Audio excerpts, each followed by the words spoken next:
नमस्कार, आपण पाहत आहात सह्याद्री न्यूज, आवाज महाराष्ट्राचा।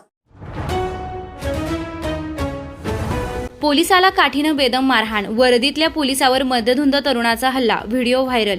ठाणे जिल्ह्यातील कल्याण पश्चिम येथील गौरीपाडा परिसरात मध्यधुंद तरुणानं वर्दीतल्या पोलीस कर्मचाऱ्यावर काठीनं हल्ला केल्याची धक्कादायक घटना घडली असून हा संपूर्ण प्रकार सीसीटीव्ही कॅमेऱ्यात कैद झालाय। गणेश चव्हाण हे तक्रारीची पडताळणी करण्यासाठी घटनास्थळी पोहोचले असता आरोपी राहुल तायडे याने त्यांच्याशी वाद घालत कॉलर पकडून मारहाण केली, तसेच काठीनं हल्ला करून डोक्यावर वार करण्याचा प्रयत्न केला।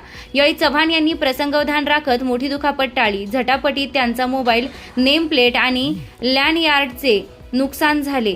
आरोपीनं चाकूनं हल्ल्याचाही प्रयत्न केला आरोप असून त्यांच्या विरुद्ध सरकारी कामात अडथळा आणल्यासह गंभीर कलमांखाली खडकपाडा पोलीस ठाण्यात गुन्हा दाखल करून अटक करण्यात आली आहे।